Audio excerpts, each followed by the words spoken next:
Hi, everyone. Welcome back to Sashay Away with Barry. I'm here to recap RuPaul's Drag Race Season 13, Episode 8, the Rusical, which is called Social Media, the Unverified Rusical. And what I'm going to say is that I plan to drink some rosé tonight if rosé won. Spoiler alert, she did. But RuPaul has driven me back to the hard whiskey. I have to have some whiskey. Look at my nails. They're all chipped. Sorry, everyone. Um, I have to have some whiskey because RuPaul put me through it tonight. And so I'm going to take a sip of my whiskey and we're going to get into it. Oh, I need that. So we have our Rusical. Last week, we said goodbye to Lala. People are sad that she's gone. She was very well liked. I just think Lala wasn't ready for the show yet. Give her a couple years and she will be amazing on All Stars. And we will see her back again. But this week we have a Rusical and there's no mini challenge. We just go right into it. The queens are given the whole show and they have to decide parts on their own. They're going to pick their own parts. We get a little bit of drama. They're picking their parts fine. And then there's a little drama because Rosé and Denali want the same role. Well, Denali is torn between two. Rosé wants one. Utica wants the other. Utica says she's not giving it up. She gave up her role last week. She's not going to do it again. Rosé is not giving up her role. Denali wants one of them and no one is backing down. So Elliot out of nowhere says that they can audition for it. They'll each do a part of the song, a little bit of the song, and the cast will decide who's better. Rosé's all for it. Denali did not seem like she wanted to do it because she knows Rosé is a singer, and Rosé gets up and slays it. Denali did not do bad. She was fine. It just wasn't as good as Rosé. They all vote. I didn't write down who did the votes, but the majority was Rosé. I know that Utica picked Denali, and I think that's because Utica took the other role that Denali wanted, so she just gave it to Denali. And Tina Berner definitely chose Denali and said that she just wanted to fuck with Rosé's head. And we know that Tina Berner does not like Rosé for some reason. I'm having another drink. They are going to be recording their tracks with the one and only Michelle Visage because it's lockdown and they have no choice. They can't have a lot of extra people in there. They do have one of the people that wrote the Rusical in there doing some sound work. And we find out that Simone can't sing. I think we already knew that, but she really can't sing. Candy, I guess she was fine in this. I couldn't really tell if I liked her or not. Utica kept messing up, but I knew there was just going to be like a misdirect because it was just a lot of fast words and Utica was struggling with it. And I think they just kept showing it over and over again because they always do that when someone makes a mistake. I thought they were kind of going to do that with Simone as well. When she couldn't say the word ogle, she kept saying oogle. And I was like, oh, she's gonna end up winning the challenge because that's what they like to do is throw you off like that. But we find out that that is not the case. We didn't get to see Rosé do her song part. Olivia did great on her song part. I don't know who else we saw. Who else is in this thing? Oh, Elliot was kind of doing a Billie Eilish kind of. I didn't really know what her role was. And even watching the Rusical, I wasn't really sure what her role was. I need to go watch it again and really get a good sense of what she was doing. But when she comes out on the stage, it's kind of like a Billie Eilish character, which is kind of very emo, very down and the dour. And so she did it, and I was like, yeah, that kind of worked. And not the judges, the Michelle and the sound guy did not seem impressed. I was like, oh. Maybe they are going to put Elliot in the bottom. immediately going into this episode, I assumed Elliot was going to be the one that they were sending home. I feel like it's Elliot's time, but I also went in thinking she's a dancer. She should do very well at this. And so I was like, are they just going to send her home to send her home, or is it going to be really fair? And so I thought when they gave her this weird edit with the recording that it was kind of the kiss of death for her. But then we get to go to choreography with Jamal Sims, who is looking super sexy, as he always is, but he has a very, very deep V and a full chest tattoo, which I don't really like, but I did not mind it on him. I thought he looked really good. I love Jamal Sims as a choreographer. I know that a lot of people prefer Todrick Hall. I am not one of them because Todrick Hall, like Jeffrey Boyer Chapman, tries too hard to be like the sassy gay and to be mean about it almost. And I think he's just trying to make it funny, but it comes off just as mean. And so I don't like him. And I know that he said he's probably never coming back to Drag Race because he got a lot of hate from fans. But I think he also brought it on himself because he did come off mean. Jamal Sims is a very, very smart choreographer. He knows people's limitations and he works with them. He knows how to encourage someone without being mean about it. And he genuinely wants you to succeed, where I feel like Todrick Hall wants you to fail. He wants to give you the hardest choreography and watch you fail so that he can criticize you. Because that's what he wants to do on television. So I'm glad he's not there. I'm glad Jamal Sims is there. I really, really love him as the choreographer, and I hope that he stays around for a very long time. I'm going to take another drink, everyone. I got my big ice ball too in my whiskey. So then that's it. We get a little bit of time in the workroom as they're getting ready. But then we go right into RuPaul coming out on the runway. And so maybe if I can figure out how to share my screen, we will. There it is.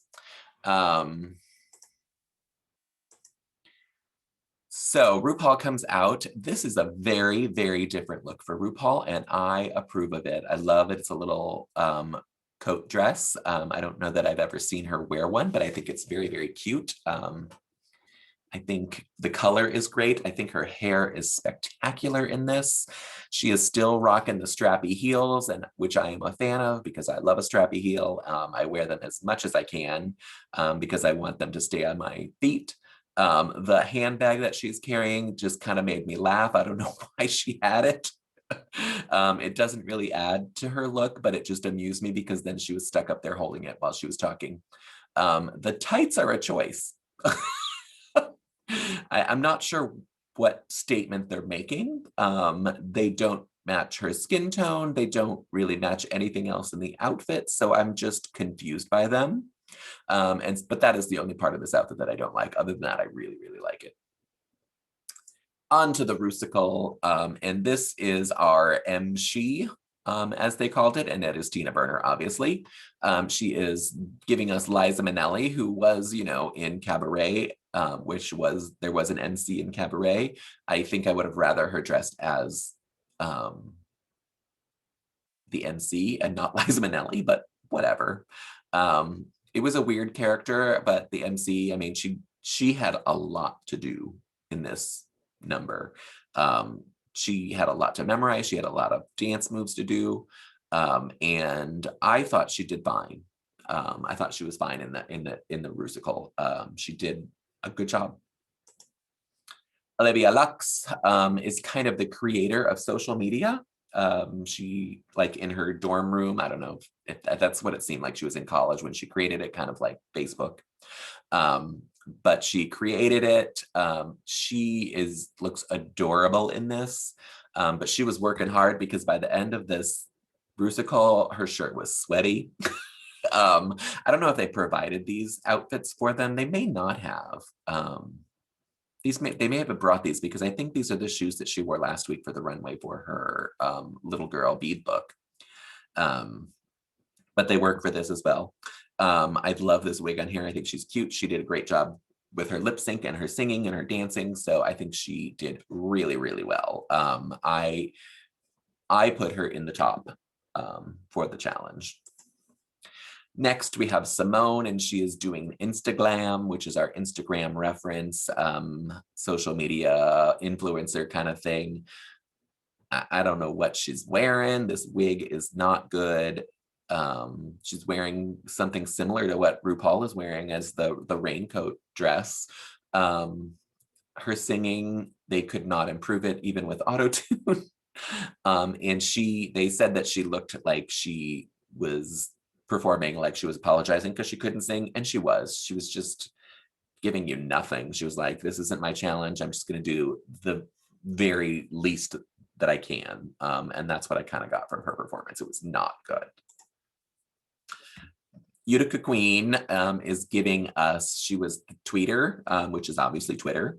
I don't know what this outfit has to do with that, but I think this outfit is adorable. I love her wig.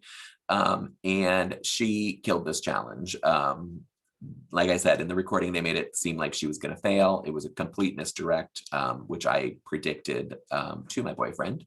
And she nailed every word. She got it down. Her dance moves were funny. It was very frantic, so it fit her personality and character exactly the way it should. I think she was also in my top this week. Yeah. Great job for Utica, and I was glad to see her back in the top, well, in my top where she belongs. Next is Candy Muse. I didn't really know what she was doing. I think it was kind of supposed to be like a LinkedIn thing where she was the businesswoman, but then she turned all slutty. She was a mess on the stage. Her hair was terrible. It was tied back in like a little ponytail, and then she tried to undo it. It was in her face. Her blouse kept coming open and her bra was hanging out, and she kept trying to close it. So I don't know if like buttons popped on it or what. She messed up her choreography, which we find out later from Jamal Sims, by getting on the floor too soon. She was supposed to be like dry humping the stage, and it was like she was trying to do a push-up. It was terrible. Terrible, terrible, terrible. Then we have Elliot being the angsty teen. Like I said, I don't know what social media thing this is. I guess I'm too old, maybe TikTok. I don't know. That would make sense because I am way too old for TikTok. And so it would make sense that that's what this is. I love this wig on her. I think it's super cute. I love it with these shoes. And that's why I think these out, this, I don't know that she would have brought this as an outfit. That's why I think maybe it was provided for them. I don't know. But I thought she did a good job. I enjoyed her little thing. During the number, it was all done with little flashlights on their faces. And her dancing was good, which she is a dancer. So I thought she did really well. Rose wearing this amazing wig and this dress that is too short. That was my first thing when she first started out. I was like, why does her dress not fit? It's like La La Ree all over again. But that was her character. She was supposed to be too slutty. I'm guessing like an OnlyFans or some kind of page like that, porn sites. She eventually gets banned permanently from the internet. Rose is a star. This is what she was meant to do. I predicted that she was going to win last week, and I was not disappointed. I think she just nailed everything. Her singing was great. Her dancing was great. She was in character the whole time. I'm going to raise my glass of non-Rose to Rose. Job well done. Finally, we have a duo of Gottmik and Denali as the Russian bots. Natasha and Nikita, I believe, were their names. They were good. I thought they were fun. I thought it was entertaining. I didn't rave about it as much as the judges, but I enjoyed what they did. Gottmik surprised me the most because she was struggling again in the choreography. But again, they do that as a misdirect. But I know that Gottmik is not a dancer.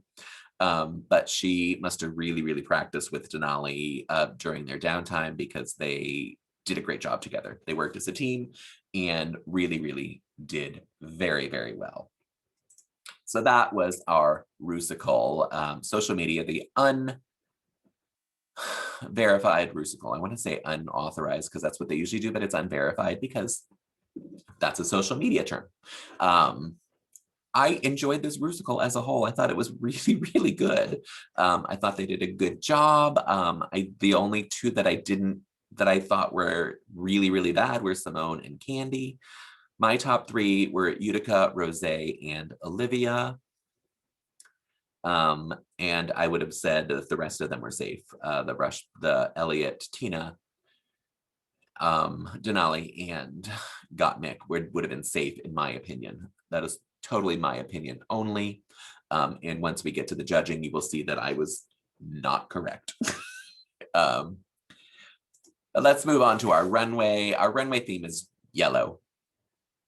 Just yellow.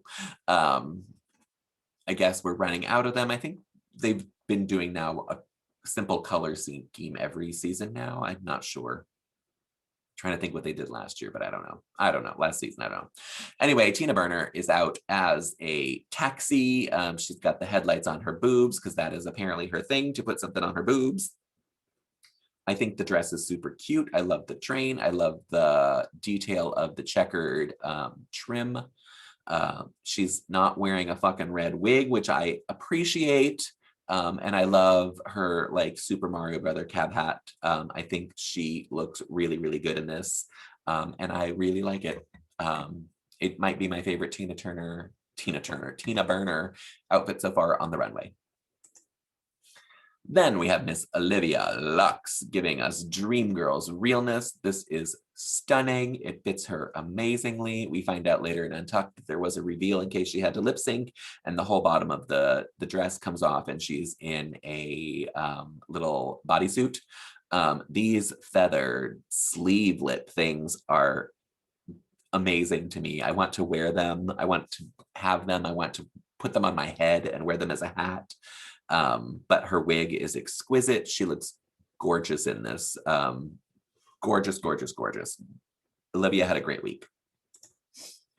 Then we have Simone, and I don't like this. Her wig is interesting to me. The outfit I think is terrible. This fur coat looked like something you buy at Forever 21. I'm sure she didn't. I'm sure someone made this for her, but it looks like fun fur. It is not expensive. The suspender diaper that she's wearing underneath was so unflattering. It literally looked like a diaper with suspenders on it. I did not like this look at all. Utica Queen comes out with something weird and kooky, as she always does. I thought this was fun. And then I realized it's literally like something just sitting over her body, like the bottom up part of it. It's like, I don't know how to describe it.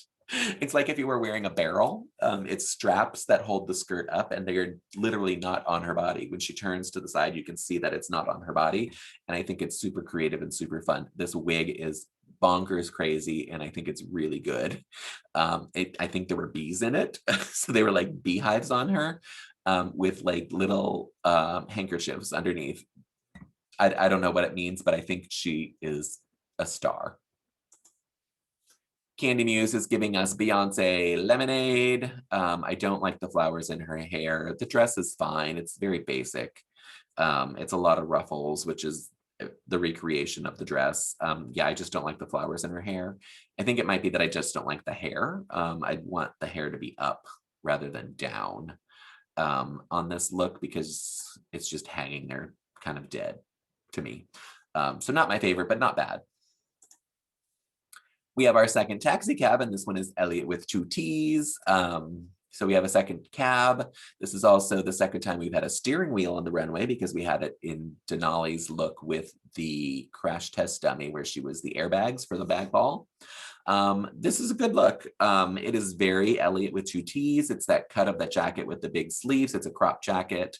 It's got the checkered bustier and the pant. She loves the pant. Her hat is cute. The hair underneath it is cute. Her face looks really, really good. And I like the choker. So I think she did a great job with this yellow look. Good job. Rosé. When she had the green face, I was very confused. And then I realized it is the mask and I got it. This is the recreation of the zoot suit as a dress.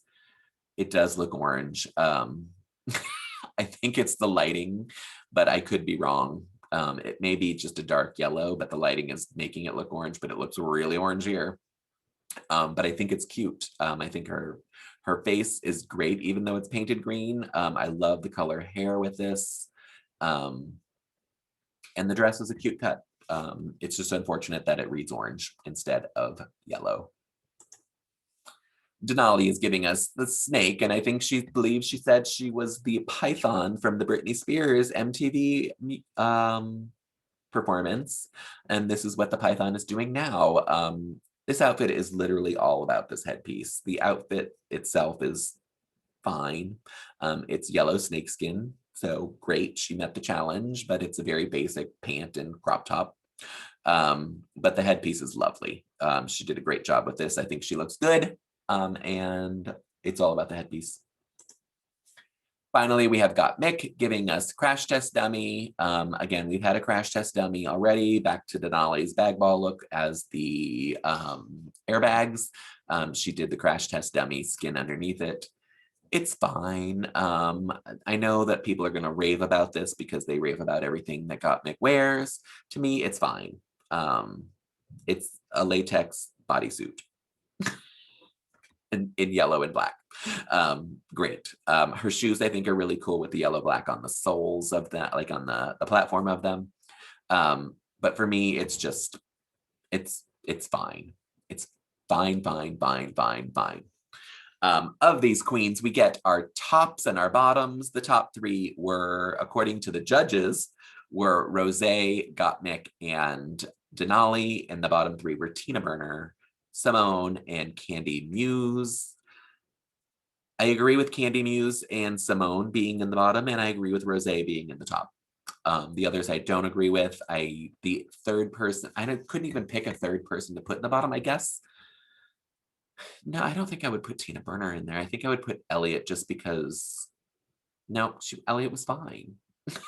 Yeah, Tina Berner, Elliott,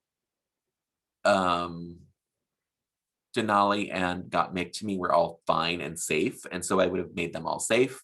I would have had Rosé, Olivia, and Utica in the top because they were my favorites, and definitely Candy and Simone in the bottom. I couldn't pick a third bottom for that.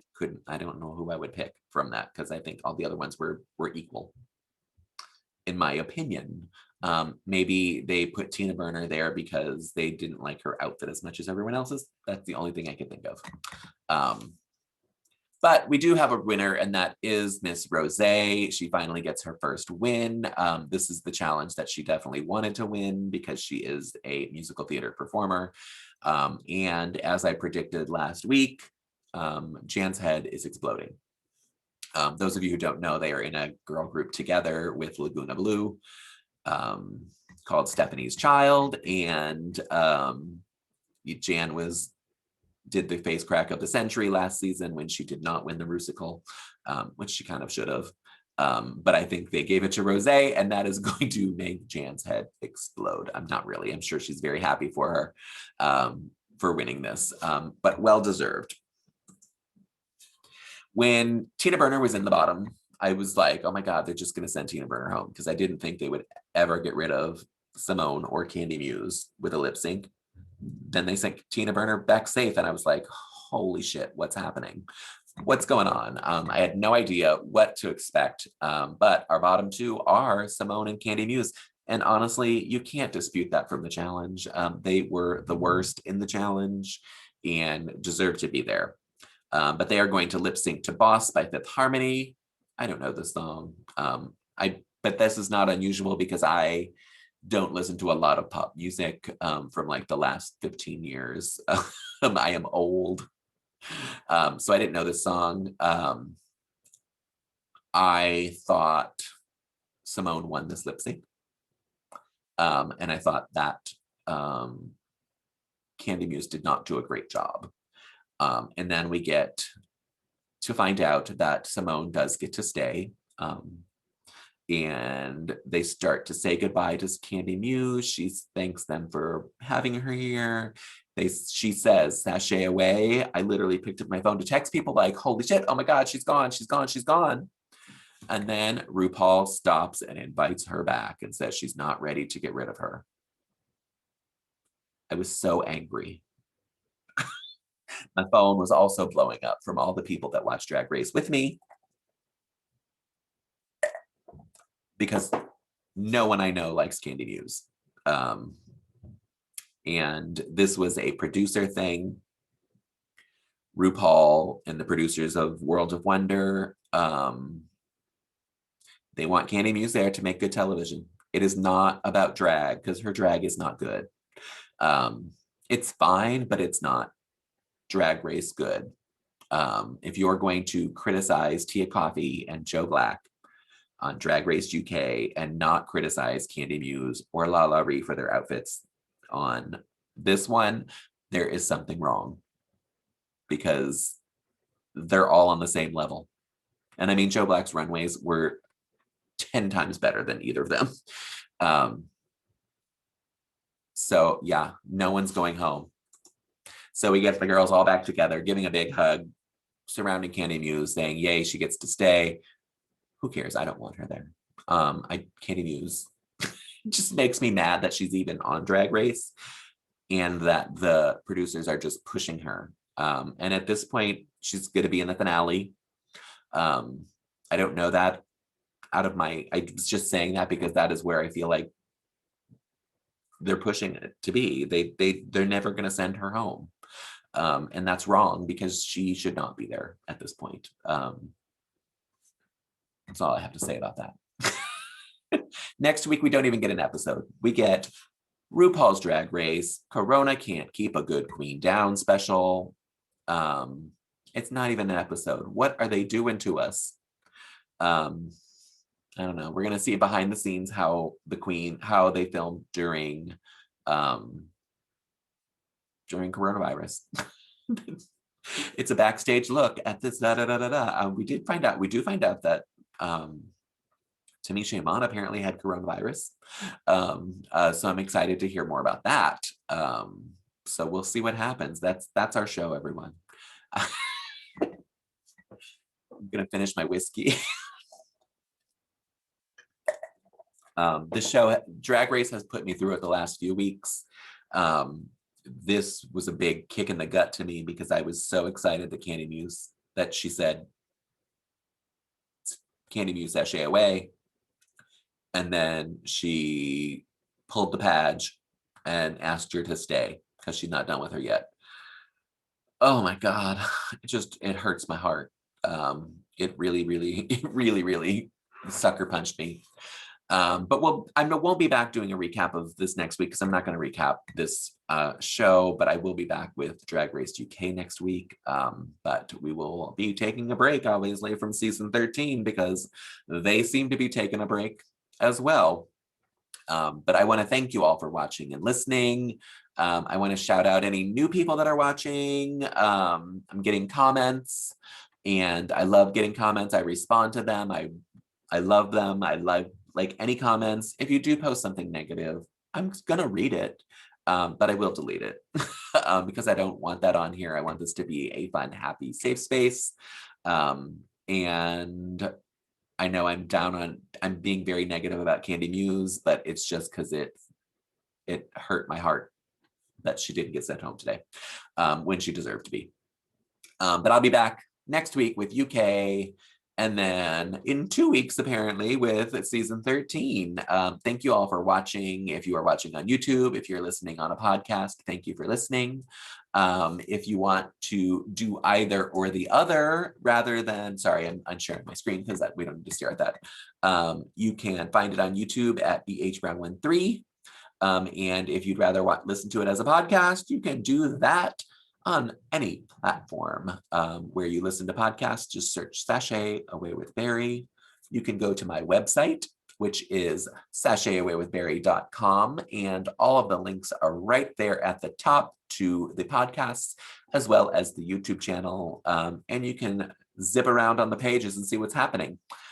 If you would like to toot and boot the looks along with us on my Instagram, that is Sashay Away with Barry, SASHAYWITHBARRY. Follow me on Instagram, and you can toot and boot the looks with us. The this week's UK will be up tomorrow, and then this week's season 13 will be up on Sunday. For you to toot and boot. It is only there for 24 hours, so don't delay, go find it. And the UK are posted on my website under the international page, so you can find the results there.